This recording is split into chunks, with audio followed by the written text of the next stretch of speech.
السلام علیکم څنګه یې ګرانو زده کوونکو زه علي ستاسو ښوونکی یم او دلته د خوږ پښتو ژبه درس ورکوم با درس پنجم کورس استارت مهارت خواندن خوش آمدید تا پایان ویدیو همراه ما باشین تا کلمات و جملات بسیار کاربردی و زیبایی را از زبان پشتو با هم یاد بگیریم. متن پنجم ثواب. ښه کار کول ثواب لري. ښه کار کول ثواب لري. کار خوب کردن ثواب دارد. موږ باید ښه کارونه وکړو او موږ باید ښه کارونه وکړو. ما باید کارهای خوب کنیم. یو بل سره مرسته کول ثواب لري. یو بل سره مرسته کول ثواب لري. کمک به یکدیگر ثواب دارد. مرسته کول ثواب لري. مرسته کول ثواب لري. کمک کردن ثواب دارد. خدای صادق سړی خوښ وي او خدای صادق سړی خوش وي. خداوند انسان صادق و راستگو را خوش دارد. د غریبانو سره مرسته کول تر حج زیات ثواب لري. د غریبانو سره مرسته کول تر حج زیات ثواب لري. کمک کردن همراه غریبان از حج ثواب بیشتری دارد. لغات. بیایید با هم یک بار لغات جدید را بخوانیم و بیاموزیم. مرسته کول. مرسته کول. این کلمه یک فعل ترکیبی است به معنای کمک کردن. ثواب لرل. ثواب لرل. این کلمه نیز یک فعل ترکیبی است به معنای ثواب داشتن. یوبل. یوبل. این کلمه یک قید است به معنای یکدیگر. سړی. سړی.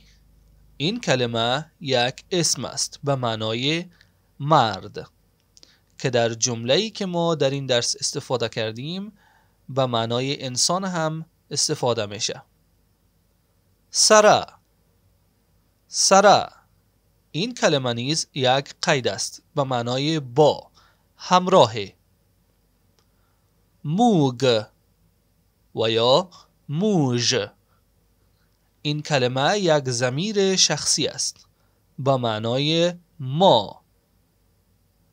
خ و یا ش. این کلمه یک صفت است به معنای خوب. خب شاگردان عزیز بیاین با هم یک بار کار خانگی را انجام بدیم. جملات زرد را من میخوانم و جملات سرخ را شما بخوانین. خواهش میکنم حتما این تمرین را انجام بدین. ښه کار کول ثواب لري او ښه کار کول ثواب لري.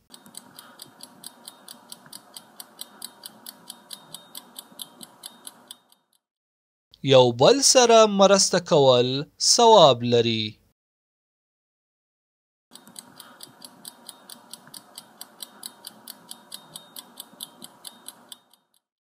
خدای صادق سړی خوښ وي او خدای صادق سړی خوش وي.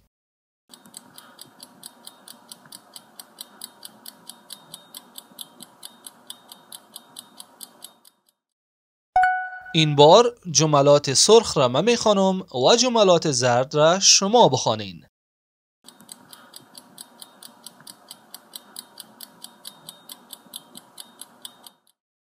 موږ باید ښه کارونه وکړو او موږ باید ښه کارونه وکړو.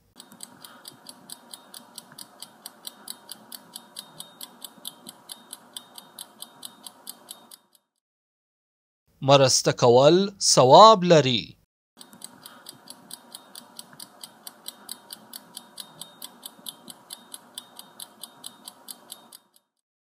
د غریبانو سره مرسته کول تر حج زیاد ثواب لري. خب عزیزان، این بود درس امروز ما. امیدوار هستم که از این درس لذت برده باشین و خواهشمند هستم که این درس را چندین بار مطالعه کنین، چرا که خواندن و مهارت خواندن فقط با تمرین و ممارست بیشتر به دست می آید. اگر این ویدیو را خوش داشتین لطفاً اون را لایک کنین و اگر میخواین زبان پشتو را یاد بگیرین چینل ما را سابسکرایب کنین و برای حمایت از ما چینل ما را به دوستانتان و عزیزانی که میخواین که زبان پشتو را یاد بگیرن معرفی کنید. د خپل لایکونو او نظرونو سره زموږ ملاتړ وکړئ او د نوې درسونو لپاره انتظار وکړئ او موږ ته خپل هغه ملګري معرفي کړئ چې د پښتو ژبه سره علاقه لري. تا درس آینده شما را به الله پاک میسپارم. د خدای پامان.